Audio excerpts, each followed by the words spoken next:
नमस्कार दोस्तों। आज मैं आपको सुनाने जा रही हूँ, जब बेटे बहू ने अपने बूढ़े माँ बाप को दाने दाने के लिए मोहताज किया तो माँ बाप ने किया ऐसा कि रामेश्वर जी एक रिटायर बुजुर्ग थे। उनके घर में उनकी पत्नी राधा जी और उनका बेटा रहता है। उन्होंने अपने इकलौते बेटे को खूब पढ़ाया लिखाया, उच्च शिक्षा दिलाई ताकि वह जीवन में कुछ कर सके और आगे बढ़ सके। उनके बेटे राजेश की एक बड़ी कंपनी में नौकरी लग गई। नौकरी से वह अच्छा खासा कमा लेता था। राजेश की शादी के लिए बहुत अच्छे अच्छे घरानों से और दूर दूर रिश्ते आने लगे। राधा जी चाहती थी उन्हें ऐसी बहू मिले जो उनका मान सम्मान और उनके घर में बेटी बनकर रहे, क्योंकि राधा जी का कोई बेटी नहीं थी। उन्हें अपने जीवन में बेटी की कमी बहुत खलती थी। उन्होंने अपनी बहू के लिए ना जाने क्या क्या सपने सजाए थे कि ये करेंगे वह करेंगे, हर अरमान पूरे करेंगे। लेकिन राजेश को अपनी ही कंपनी में काम कर रही एक लड़की पसंद आ गई। उसने अपनी माँ को इस बारे में बताया तो उसकी माँ ने कहा, मैं एक बार उस लड़की से मिलना चाहती हूँ। राजेश ने अपनी माँ और बाबूजी को उस लड़की से मिलवाया। नाम था जिसका रीना। रीना देखने में गोरे रंग की सुंदर लड़की थी। बोलती तो ऐसे जैसे लगता कि कानों में मिश्री घोल रही हो। उसको देखकर उसकी माँ और पिताजी ने रिश्ते के लिए रजामंदी दे दी। राजेश की शादी कुछ ही दिनों में हो गई। घर में बहू आ गई। राधा जी अपनी बहू को पलकों पर बैठाकर रखती थी और रीना भी अपनी सास को माँ के रूप में देखती थी और खूब मान सम्मान करती थी। धीरे धीरे यह सिलसिला चलता रहा। रीना ने भी राजेश के साथ फिर से नौकरी ज्वाइन कर ली थी। वह सुबह को नौकरी पर जाती और शाम को लौट कर आती। तब उसकी सास शाम की रसोई के आधे से ज्यादा काम कर लेती थी, जैसे सब्जी काटना, सब्जी को बनाना, आटा लगाना। सिर्फ रोटियां सेकनी ही रह जाती थी। जब रीना आती तो रोटियां सेक लेती थी। धीरे धीरे राधा जी की उम्र ढलती जा रही थी। अब उनसे उतना काम नहीं होता था। रामेश्वर जी भी अब अपनी हालत से मजबूर थे। उन्हें बस पेंशन मिलती थी, लेकिन वे अपनी पेंशन को अपनी बेटी को दे देते थे ताकि वह घर खर्ची में उपयोग कर सके। धीरे धीरे समय बीतता गया। रीना प्रेग्नेंट हो गई। घर में खुशियों का माहौल आ गया। अब राधा जी और रामेश्वर जी नन्हे मेहमान का दिल खोलकर इंतजार करने लगे। कुछ महीनों बाद घर में किलकारी गूंजी। रीना और राजेश की जिंदगी में एक बेटे ने दस्तक दी। पोते को पाकर राधा जी और रामेश्वर जी गदगद हो उठे। उनकी जिंदगी को तो मानो पंख लग गए हों। वे अपने पोते को देख देख कर फूले नहीं समाते और उसके साथ खेलकर हंसते रहते थे। जब रीना पूरी तरह से स्वस्थ हो गई तो उसने अपनी जॉब पर दोबारा जाना शुरू कर दिया। अपने बेटे को राधा जी के पास छोड़ जाया करती। राधा जी भी उसका पूरा ध्यान रखती, उसकी खूब देखभाल करती। राधा जी अब घर का काम और बच्चे की देखभाल करते करते थक गई थी। अब उनके शरीर में वह पहले वाली ताकत नहीं रही थी, इसलिए उनसे अब काम नहीं होता था। इस बात से रीना अब अपने सास ससुर से चिढ़ने लगी थी। वह बात बात पर उन्हें ताना देती थी। एक दिन जब राधा जी मार्केट गई और वहां से सामान की खरीदारी करके आई तो उनकी बहू उन पर भड़कने लगी, उन्हें बेवजह की बातें सुनाने लगी। माँ जी, 500 रुपये आपने सब्जियों और फलों में ही उड़ा दिए। मैं आपको पैसे दे देकर थक गई हूँ। पापा कभी बहुत सारे फल ले आते हैं, तो कभी खाने पीने का बहुत सारा सामान, और मेरे पति कितनी मेहनत करते हैं ऑफिस में, तब जाकर यह सारा सामान ला पाती हैं आप। मेरे बच्चे के लिए मुझसे ज्यादा चीजें आप लोग ले आते हो। इतने फिजूल खर्च करने की क्या जरूरत है? रीना अपनी सास राधा जी से गुस्से में बोली। राधा जी बोली, बहू, शायद तुम जानती नहीं कि फल और सब्जियों कितनी महंगी हो गई है। 20 या 30 रुपए पाव से नीचे कोई सब्जी नहीं मिल रही है, और फल भी बहुत महंगे हो गए हैं। और रही बात पैसे उड़ाने की, तो मैं और तुम्हारे पापा जी ही नहीं रहते इस घर में जो सारा सामान खा जाती हैं। तुम और बेटा राजेश और तुम्हारा बेटा अहम भी इसी घर में रहता है। ये सारे फल और सब्जियां घर में रहने वाले प्रत्येक सदस्य के लिए आती हैं, मगर तुम्हें सिर्फ मेरा और तुम्हारे ससुर का खाना ही नजर आता है। जब भी मैं और तुम्हारे पापा जी घर में कोई भी खाने पीने की चीज लाते हैं, तो वो सभी के लिए होती है। और तुम तो अच्छे से जानती हो कि हेम को फल कितने ज्यादा पसंद है, इसलिए मैं रोज 2 प्रकार के फल जरूर लाती हूँ। बहू, तुम और राजेश तो पूरा समय ऑफिस में रहते हो, और तुम्हारे बच्चे को जो भी चाहिए होता है वो मुझसे और उनके दादाजी से कहता है, इसलिए हम उनके लिए कुछ न कुछ लाते रहते हैं, जिसे तुम फिजूल खर्च का नाम दे रही हो। बहू, वह हमारा बच्चा के लिए प्यार है। रीना बोली, माँ जी, आपको मेरे बच्चे पर उतना प्यार लुटाने की कोई जरूरत नहीं है। पैसे पेड़ पर नहीं लगते हैं। बच्चे तो खाने पीने की जिद करते रहते हैं। इसका मतलब यह नहीं है कि आप 500 रुपये यूं ही मार्केट में उड़ा देंगी। और पापा जी को भी आजकल आप बहुत फल खिला रही हैं। अब उनकी उम्र हो चली है, इसलिए छोटी मोटी बीमारी तो लगी ही रहेंगी। आगे से 500 रुपये खर्च करने से पहले थोड़ा ध्यान दीजिएगा। वैसे मैं एक काम करती हूँ, कल से मैं आपको हिसाब से पैसे दिया करूंगी, ताकि आप यूं ही फिजूल खर्ची ना करें। बहू के मुंह से ऐसी कड़वी बातें सुनकर राधा जी की आंखों में आंसू आ गए। वह रोते हुए चुपचाप सारी सब्जियां और फल लेकर रसोई में आ गई और शाम के खाने की तैयारी में लग गई। रामेश्वर जी की भी तबीयत आजकल सही नहीं रहती थी, जिसकी वजह से उन्हें खाना खाने का मन नहीं करता था। इसलिए राधा जी उन्होंने भी फल काट कर दे दिया करती थी। राधा जी सुबह और शाम रामेश्वर जी को फल दिया करती थी। यही वजह थी कि बहू रीना आज राधा जी पर भड़क रही थी। रामेश्वर जी भी फल बड़े चाप से खा लिया करती थी, क्योंकि उन्हें खाना खाने की इच्छा नहीं होती थी। जब से रामेश्वर जी रिटायर हुए थे, बेटा राजेश और बहू रीना जी और रामेश्वर जी को हर बात में टोकने लगी थी। यहाँ तक कि घर की जरूरत की चीजें जैसे सब्जी और फलों के पैसे का भी हिसाब रखने लगे थे, जबकि दोनों बुजुर्ग पूरे घर परिवार के लिए सारा सामान लाते थे।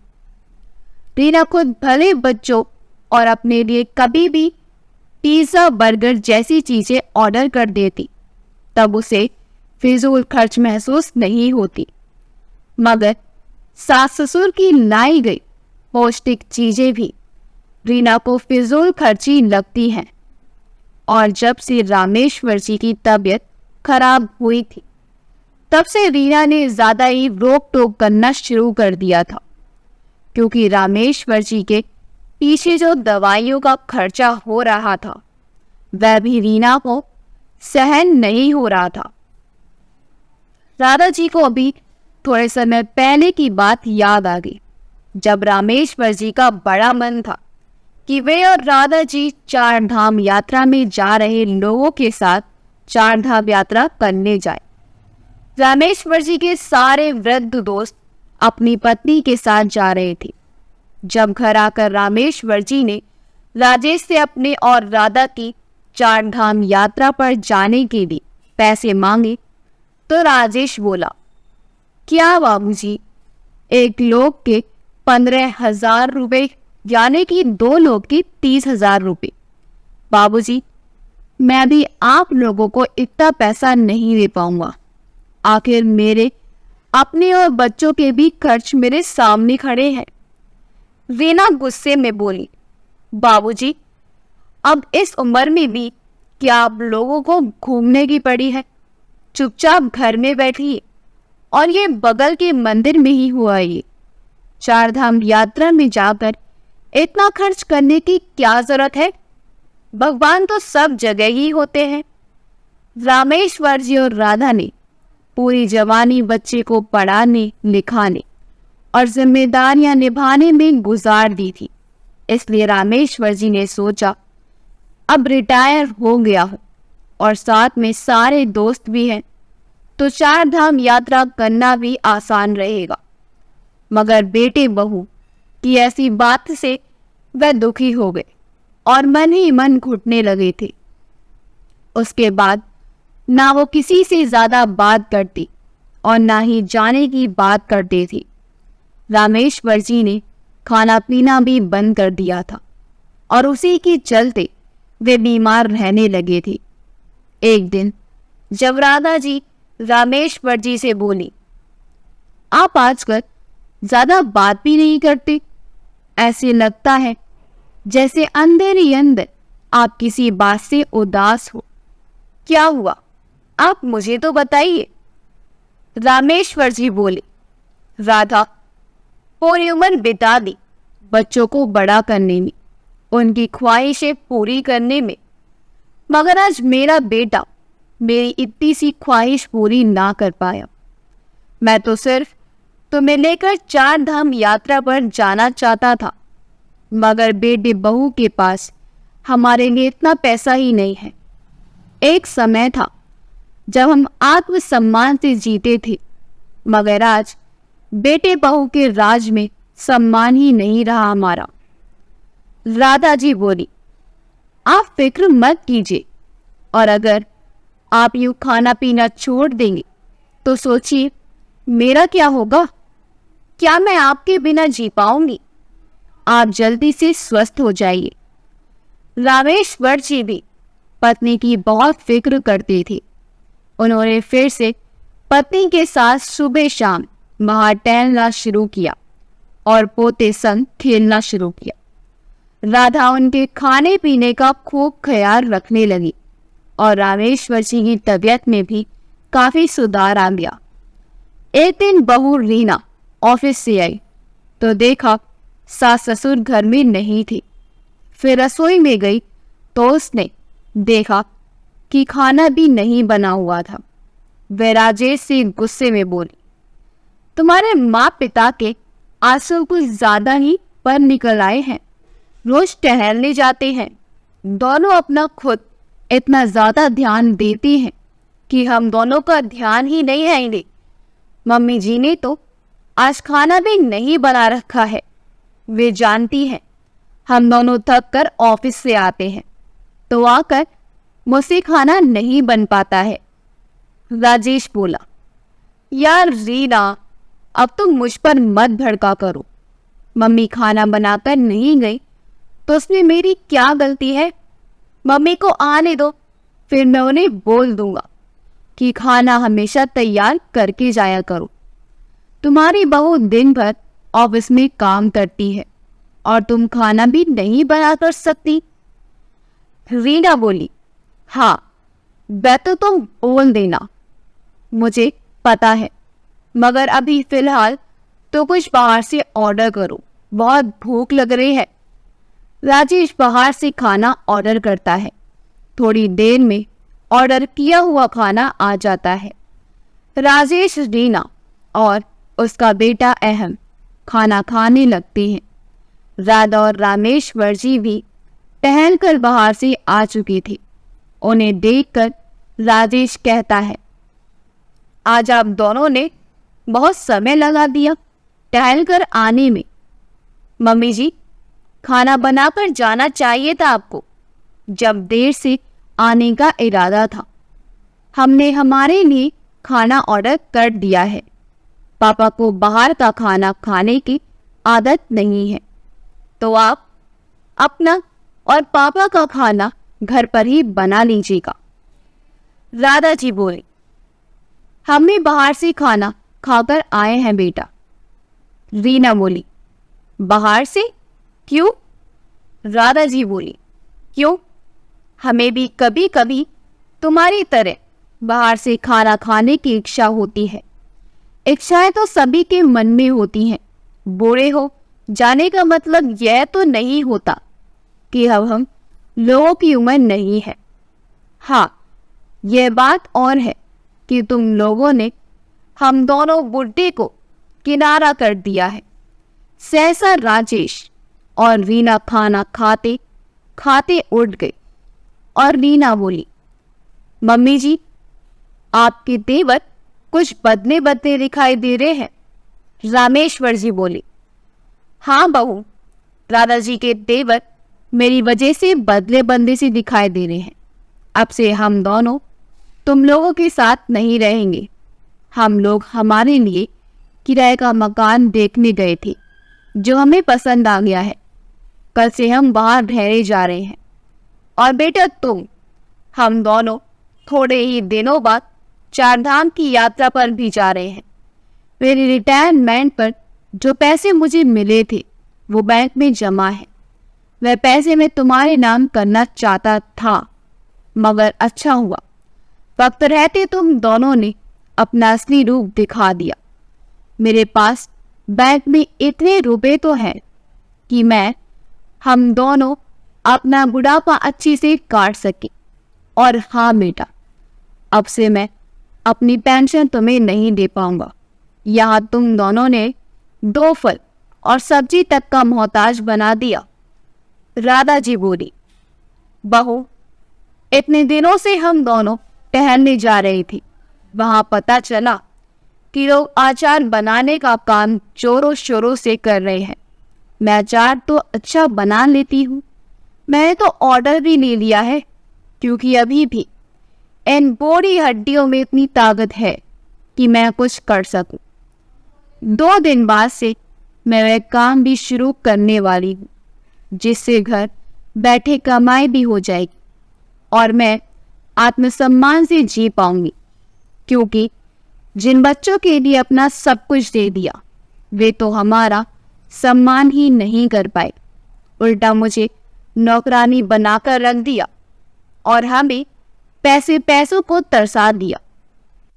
रामेश्वर जी और राधा जी अपने कमरे में जाकर अपना सामान पैक करने लगे। राजेश और रीना सोचने लगे कि मम्मी पापा अगर घर से चले गए तो घर और उनके बच्चों को कौन देखेगा, रोज खाना कौन बनाएगा।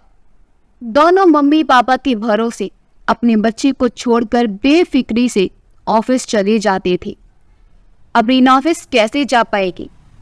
राजेश और रीना उनके कमरे में उनसे माफी मांगने गए।